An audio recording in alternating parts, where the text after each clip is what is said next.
all right, now, some people are talking about color. Let's just deal with this whole issue of color. Okay, I look around here and I see seven shades of pale. You know? I've got a fairly good tan from playing tennis the last couple of days. Coming to Weymouth Falls, it really felt like I was discovering something about myself. Everyone I speak to from Weymouth Falls or has a connection there, there's so much pride. And I can't help but wonder if that's where I get my pride from. My great-grandfather, Arthur Johnson, was from here. Settled in 1783 by British Loyalists, it has such a diverse blend of cultures, including Mi'kmaq, African Canadian, and Acadian. Home of the Boston Tar Baby. And that fighting spirit still exists today.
There's no question that at some point, I had to come up here. With all these roots intertwined in their way through all the black communities of Nova Scotia, I think it's important that we stay connected to each. So I hit up Shakira Grant, who was gracious enough to extend that I needed to talk to this lady, Miss Juanita Peters. I was curious to know what it was like back then, but also what's happening now. My father's name's Donnie Johnson. He also was a professional boxer as well. And I know when he talks about who we're related to, he always says that we're related to Sam Langford somehow. I just don't know how. Sam Langford. Sam Langford used to live just down the road a ways. Sam Langford's house is still there. Where Sam Langford was brought up, the little house is still there. Somebody else lives in it, but it's still there. Wow. Yeah, just once you go over the hill and it's right there. So back then, growing up for you, like what school was it that you went to? Where did everybody go to? Just down here where the community center is now. There used to be an old school here. We went to that school until we was grade 6. Then they had the community center built, and that was our school. Okay. Yeah. But the school is a house just this side. The lady bought it, and she made it into a house. So the old school house is still there, only it's somebody's house.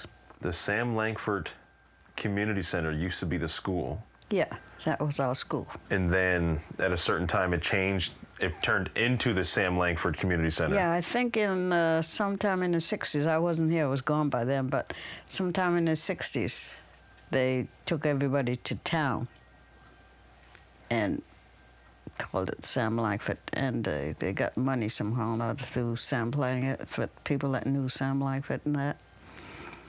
And they had it, there's a center, and they used to have, people used to work in there. I forget what they called it, and the building is, going to pieces now. What year was it when that like stopped being a community center? Do you remember? No, I don't remember, but it was not too long ago. Yeah, no.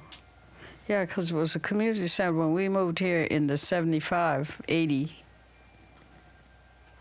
It was a community center.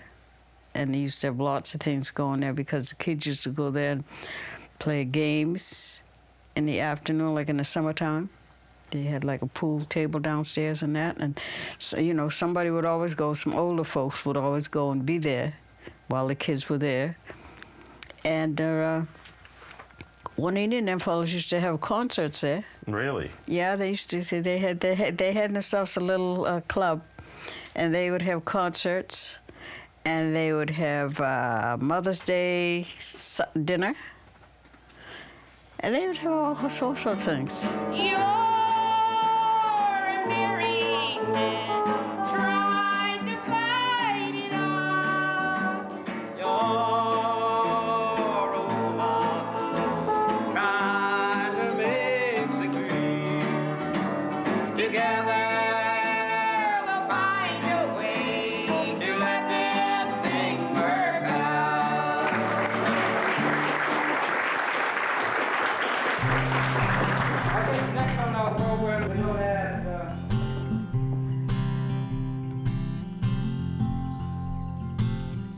We went to school here, no matter how cold it was, we had to walk to school, like go home for lunch. When did the community center like shut down, like officially? Oh my goodness. For at least 10 years, wasn't it? About 10 years? Now let's break in. I'm just joking. Yeah. Yeah, I mean, you can go in, but it's, and it's crazy because actually now you're going to want to go in. Because on the back wall, there's like a Sam Langford sign, but it's completely preserved. Yeah. Like there's no damage to the sign. Yeah, you should see it. No, okay, no, listen, no, okay. You want to play around, do you, Melita? Okay, let's go. I'm good, I'm behind you. Where's the flashlights at? We got flashlights? Oh, my Lord, I'm scared to death. We're falling through. You ain't falling through, come on. See, in all these books... Hear the sound of my voice, just fall. Yeah, Thank you. Be careful, though. There might be some soft spot. But all of these books, like this, all this stuff needs to be taken out, right? Community college programs. You know what? I'm definitely confiscating one of these, if that's okay with you. Yeah. We got some old game. We got an old Scrabble. You know that's worth a lot of money. That's the first edition. Pull it out. This is still preserved like this. Very well, hey? 1936, the nearly blind Langford met Joe Louis, the brown bomber. And when he would go, like fighting, obviously he was the only person, or one of the few people of color that would fight. They used to call him Tar Baby. That was one of his Boston nicknames. Tar The Baby. Boston Tar Baby. Yep. He was only 130 pounds. Why did I feel like he was like And 200? 5'7", he was small. He was knocking He them had up. the punch, though. Right. That's all we needed. And that's Sam's house right there. Is it still standing here? Yep. Like someone still lives here? Like in that house? Yeah. Somebody bought that, yeah. Wow. All right, I'm starting to get scared, guys. Yeah.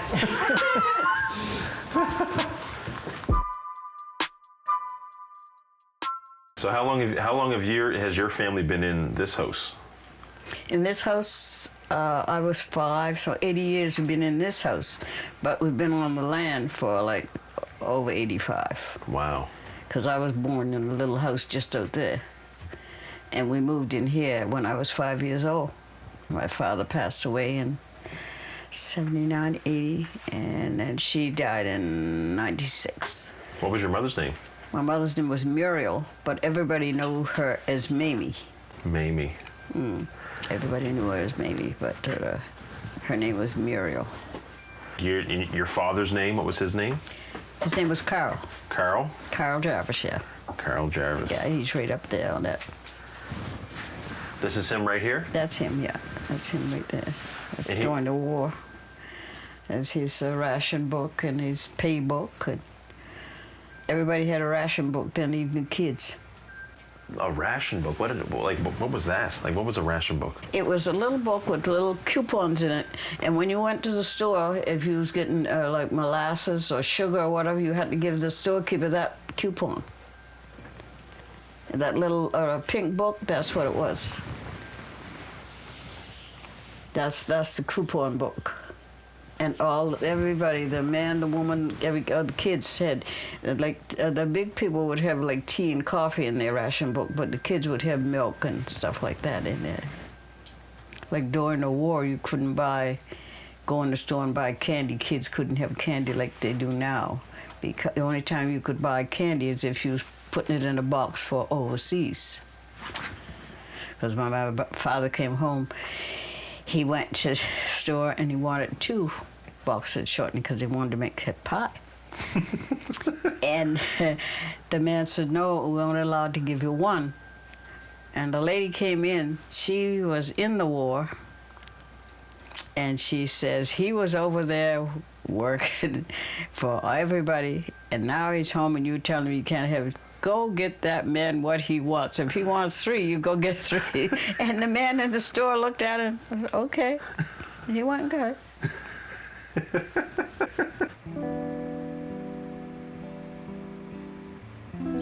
So we're gonna go to the old homestead first. So that's where my grandmother grew up. Right, Nanny? No, partially. Oh my goodness, we're way down past the gate. So this was the homestead, her parents' homestead and grandparents' homestead. And the folks that actually own this land, I reached out to them. They bought it in a tax sale. I think they bought it for like $2,300, and they are willing to sell it for $30,000. So we'll probably still buy it. My goal is for it to be the first property that's owned by the land trust that I'm starting. Yes. Now, how different is it from when you lived here? Like, looking at it now, like, how different was it? Oh, heartbreaking, because everything is, as we knew it growing up, long gone. Long gone. There were so many kids, so many people around. I mean, there used to be a house right over there that you can't even see now. Like, I really appreciate coming up here because, like, especially back then, everybody owned their houses, right? So it's like... You thought everybody owned the houses, but when reality, when people actually, you know, when things started happening, families started moving away, and they were leaving the homes to their family members, and you couldn't find that they really don't own their homes. Wow. Because, you know, there's, like I said, there's all kinds of little dirty pool back there. So you think what you thought you owned and what you're paying taxes on all these many years, couldn't find out that ain't so. Yeah. It's not so. And land titles in Black communities have never been clear. Yeah. So like when we came here, we were promised the same rights as everyone else, but we were given tickets of location instead of deeds. So tickets of locations mean that you can, it's like renting basically. Wow. And so for generations, we've been participating in this, you know, as long as you pay your taxes, no one's gonna bother you. But it's a lot of land that hasn't actually been owned by our communities. And I think, you know, especially in our African Nova Scotian communities, people say, well, I can't change what happened 2 years ago. But we're talking about things that we're dealing with right now. Mm-hmm. Like even when you think about Weymouth Falls, when you lived here, they didn't even have addresses.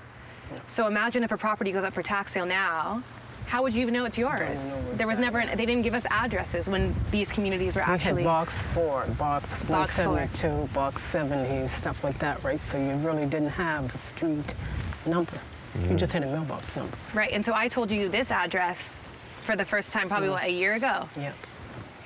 So it's very complex. There's a lot to it, but hoping to change some things. How are people getting mail? Boxes. Box 170. We used to have 70. Box 70. We'd have a mailbox right up there, and the mailman would come and drop our mail in the mailbox every day. Come up once a day. It's like P.O. boxes. Okay. Yeah. Always had mailbox. I kind of threw you out. I thought you meant just like, okay, here's a box, mail. No, we used to have a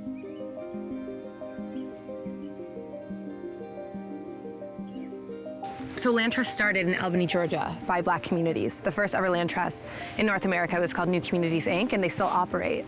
But basically, it's a way of holding land for a community in perpetuity. So it's taking it off the market. And so what I'm trying to do right now in Weymouth Falls is trying to establish a land trust, because a lot of the properties around here aren't owned by the community anymore, but it's not because the community sold it. Like a lot of the ways that titles were transferred, is suspicious.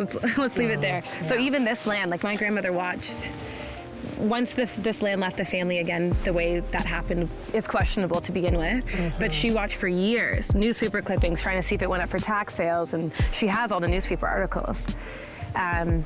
So yeah, the idea of the land trust is that we can start to acquire land and develop it for community benefit, but that it can never be sold outside of the community because we'll hold it forever. That's the role of this nonprofit organization. So Yeah, and I'm hoping that this can be the first parcel that we acquire. Because I think, you know, the thing about home ownership, especially for Black communities, is that we've been denied it for so long with the land titles issues, etc. So it's difficult to bring the community land trust conversation in, because now people are thinking, you want to take their home and put it into a community pool, which is not the goal. But the idea for me is that if we can acquire this property and use it as an example of what it can look like to build a land trust that benefits everyone, I think hopefully it'll set a precedent for what we can do moving forward. Well, I really hope at some point that you guys get this land back. But for someone to have bought it for 23, And we didn't turn even around and know. try to sell it for 30, come on now, Yeah, cuz. but the thing of all that is too, is that it was in my father's name, so we don't even know how they sold, how it was sold. Right. We don't have no idea. All we know it's sold. There's nothing we can do about it. No, not a thing. So, yeah, that's what they do. These communities, they come in and take what they want. Okay, that dog sounds pretty big. Listen, I got you on this side. Miss Winnie, what was the church called back then? Like, is the Black Church still active here, or? This, our church, yeah, it's the only Black Anglican church, as far as we know, in North America. Most Anglican churches are white, but ours is the only Black one. Yeah. That our great-grandparents is the ones that brought it there. They got it from Yarmouth, took it apart, put it on the train. Horse carts went to Weymouth and brought it up. And the men that put it together were not carpenters, and it's been there for over 100 years. What? It's still together, yes. The church is still there. And they used to have their baptisms down, like, there was a bridge. What was the bridge called? Oh, down Gates's Lane. Down Gates's Lane. They used to have the baptisms That's down where there. they had the baptisms, yeah. Yeah, they used to have the baptisms down there. Even just 50 years ago, that seemed like it was a place that people would go to. Oh, yes. On Sunday morning, we'd sit out here on the step just to see the different cars going by, see how many people was in the area. Yeah. Yeah, and a lot of people would stay at different people's houses. And they didn't go to a restaurant or anything like they do now. Mm. And one time they were all down and in drove this busload of people. I said, what we gonna do? So they said, we got so-and-so, we got this, we got that. My mother came up here and got my father come, and everybody put stuff in the oven and passed over, and they fed the people. Yeah. Oh, that's this. Is it Des? That's this. That's what this is. I wonder where you was. Come in. They were looking for you. Everybody here. Yeah, that's Hello. What's up, Des? Hi, Ashley. Hi.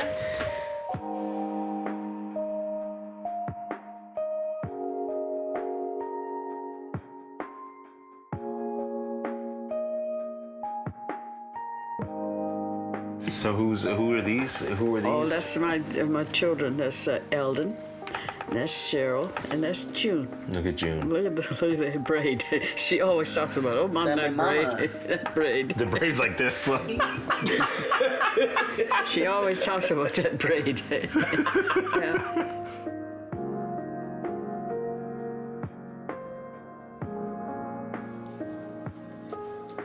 So what were the winters like though back then? Like was there a lot of people like coming together and helping like with the roads and stuff? Oh yeah, back then they'd had one big plow that would come if it was really a big snowstorm. But usually after it snowed, they'd wait until it was sunny, and the men would go wait until it was sunny, and the men would go out and take the snow off the roads.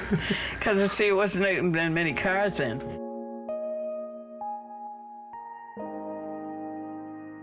Pictures. But the inside of which church are you saying? The other one.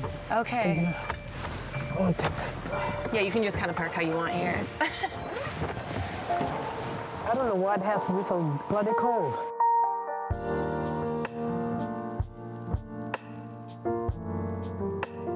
This is the Anglican Church that Juanita was talking about. How it's like the only Black Anglican church? Yeah. It was the first, wasn't it? Well, only, yeah. You guys should have came down the summer we had the reunion. Oh, can I come down to the next one? Oh, sure can. Yeah? I was the youngest person at the first reunion. I was 1 month old. Now she's the oldest. Because they used to, yeah, I'm the oldest.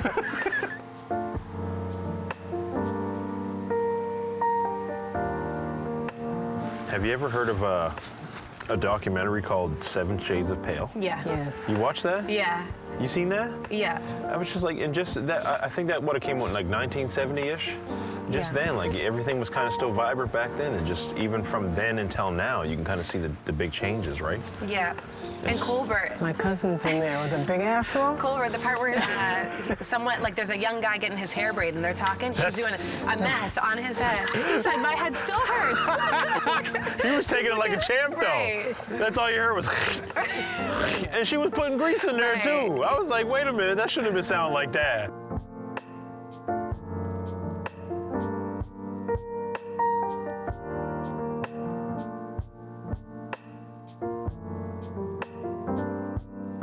There's a sign in there. What does it say? In all thy ways acknowledge him, and he shall direct thy paths. A whole new world. Oh, there's some good acoustics in there. So this church was originally built by the AUBA. Most of the Baptist churches across Nova Scotia was through the AUBA. And they just celebrated their 170th, I think, Wow. anniversary, and they're still in operation, so. Melita, I was going to ask you one question before we get out of here. If I can answer. What does Weymouth Falls mean to you? It means everything. This is my home. This is where I started off. Weymouth Falls. This is it. Everything. And it's sad to see it going down the way it's going down. It breaks your heart. So like when we were growing up, I mean, everybody used to chastise your kids, right? Everybody used to slap you and do whatever, you know, you go home, you tell your parents and you get another beating, right? So this is like when we were growing up, it said like everybody knew everybody. You could go to wherever you want, to everybody's house, you can do anything, you know, with your neighbors were your neighbors. But now, heartbreaking. Breaks my heart to come home.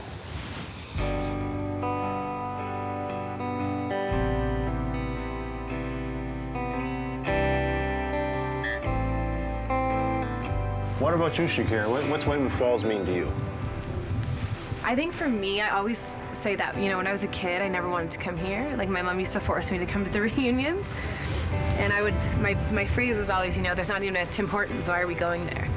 And I think that's just a testament of how little history is taught to us in schools because they didn't understand the significance.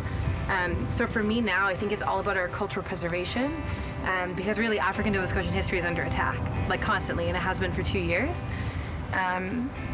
So here I feel like we have a big opportunity because we're not competing with major development.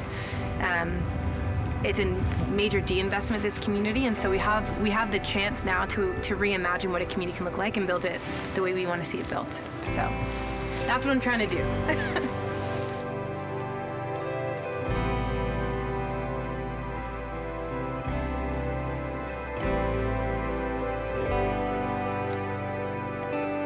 Never knew how much life growing up in Weymouth Falls meant to me till I left and returned to see how so much has changed.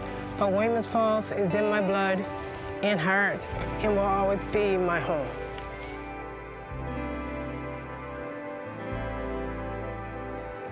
Growing up, I didn't understand how fortunate I was to be a descendant of Weymouth Falls.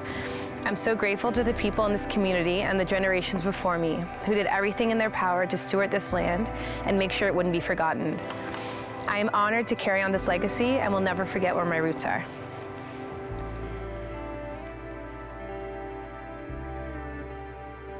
Okay, I look around here and I see seven shades of pale. You know, I've got a fairly good tan from playing tennis the last couple of days, but I don't think I'm a little bit lighter than Ray. Ray's a little darker. This fellow's a different shade again. This lady here's a different shade again. This is my favorite place in the world. This is home.